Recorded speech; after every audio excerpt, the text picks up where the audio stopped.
Green Gem 1978, $5. What are your thoughts on Canadian journalist Dan Dale and his petty fact-checking segments or articles? Oh, fact-checking.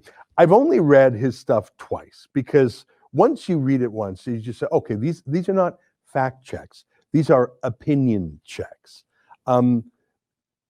It's true that occasionally Trump gets a word wrong or occasionally there's some hyperbole or exaggeration. Okay, call that a fact check. Very rarely does Trump get something dead wrong. But by far, oh yeah, look at this. This is a perfect example. President Trump claims Joe Biden called him xenophobic for imposing travel restrictions. Facts first. This is lacking context. Okay, so look at their answer.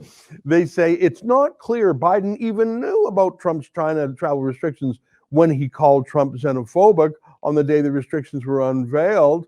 Biden has never explicitly linked his accusation of xenophobia to these travel restrictions. So let me just explain. So CNN says, is this Daniel Dale's fact check? Probably, yeah. Click on the link. I'm sure that's Daniel Dale because they hired him away from the Toronto Star. Okay, I don't see his name. Yeah, it's a summary. Fact check. Okay, yeah, there it is. Yeah, click that one there. Yeah, what is that? Evidence. This is lacking evidence. Okay, I don't see if this is Daniel Dale, but let me just say this. So all the Democrats are saying, oh, it's no big deal. This virus is no big deal. Don't shut down the planes from China. China's our friends. We love China, et cetera, et cetera, et cetera. Trump says, no, I'm restricting planes from China. And Biden says, you're xenophobic. So Trump mentions that in the debate last night, and that's fact check. Well, sure, he said xenophobic right after Trump banned planes, but there's no proof of the connection. Sure, it was said, ban the planes, you're a xenophobe, but maybe they were talking about something like that. I'm sorry, that's not a fact check. That's not even an opinion check. That's just Daniel Dale. Not true. All of the ballots in the PA waste, there were 9, 7 were Trump. According to the Justice Department, 2 were unknown.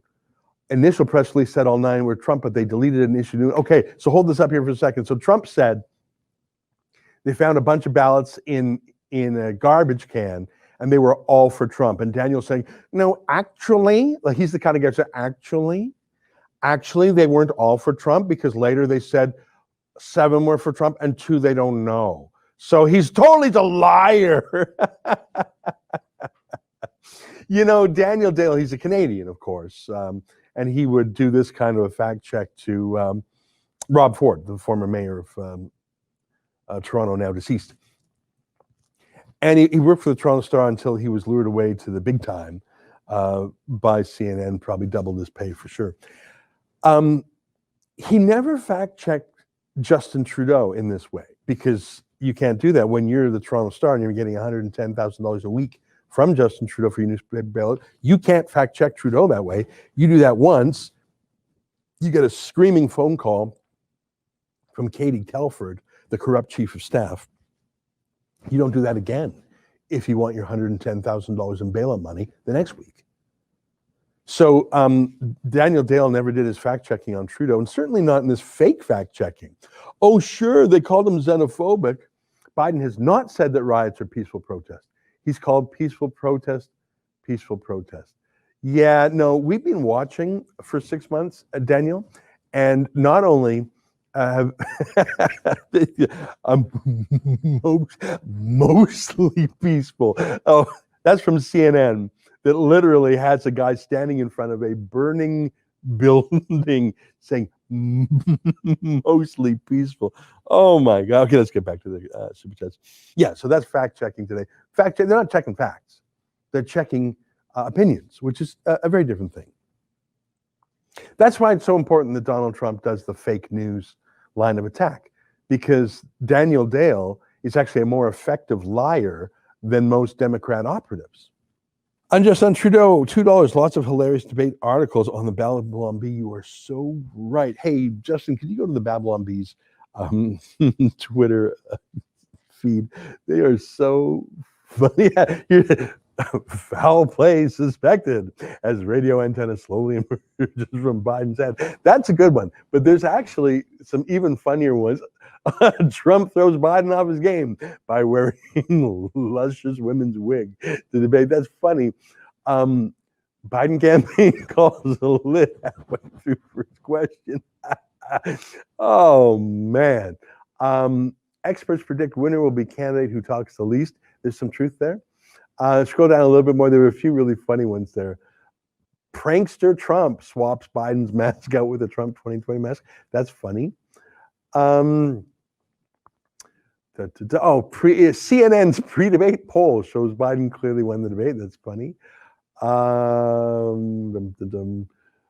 Follow tonight's debate with Babylon. That's yeah. There's just some really, really funny ones there. I think we got all their debate ones.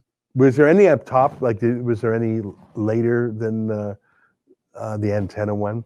They had some really. Babylon B is so good. It's so funny, and the other broadcast signal accidentally picks up two old men yelling at each other instead of presidential plane.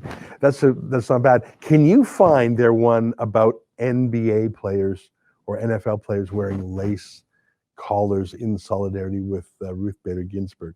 I just want to mention that. First of all, it's so very funny.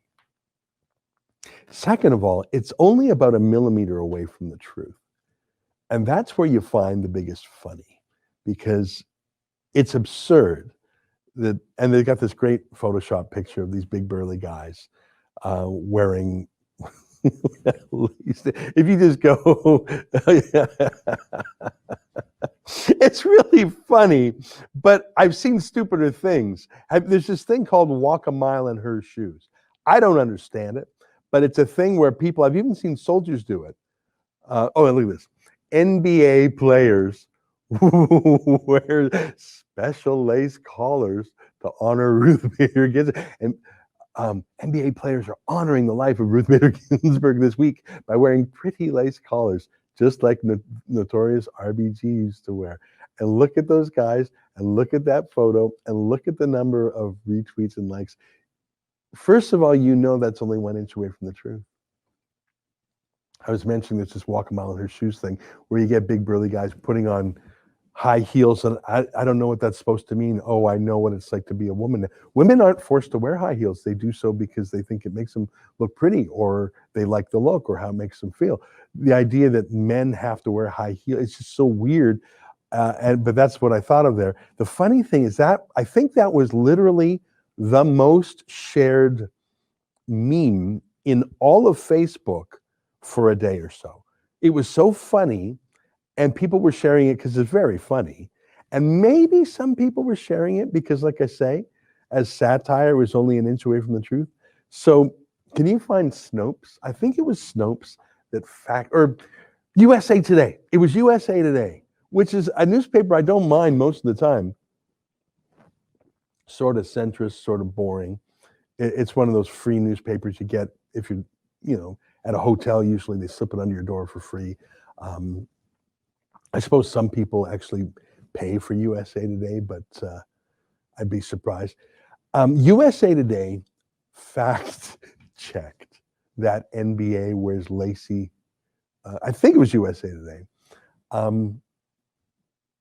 By the way, I think the very first word in the Facebook post by Babylon B was satire.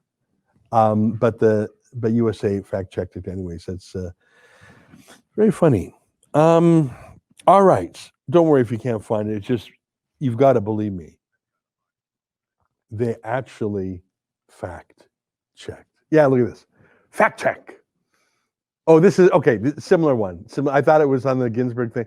Fact check. Satirical claim that the Ninth Circuit Court of Appeals overturned Ginsburg's death. Okay, scroll down just a little bit here. The claim. The Ninth Circuit Court of Appeals overturned the death of Supreme Court Justice Ginsburg. Scroll down. Let me see if they show the actual tweet there. Scroll down. No, I guess they don't. Can you go back up? Because I think they linked to it. I think they actually linked to it right at the top. Yeah, okay, and yeah, the headline of an article published by the satire site, Babylon Bee. So click on it. Ninth Circuit Court overturns death of Ruth Bader Ginsburg. 221,000 shares. So I think this is the one that was the most shared thing in the internet. This is on a website. It's a satirical website. It's like The Onion, but a lot funnier. It's called the Babylon Bee, which might even in itself be a bit of a tip-off, like The Onion. This is a jokey site. You've got to understand, and I think most people over 5 or 6 years old would understand, you can't overturn a death with a court ruling. That's not a thing. That's why it's so funny. And of course, satire being so close to the truth, it's the audacity and the arrogance of that circuit court that makes it extra funny. USA Today fact check that. That's not a fact check. That's actually you disclosing to your viewers just how dumb you are, and just how dumb you think your own viewers are. Fact check, Trump nominee. Imagine this is your job. Fact checking the Babylon Bee. Fact check. Trump nominating himself to the Supreme Court is a satirical suggestion. You think so? You think so? Oh, thank God, USA Today.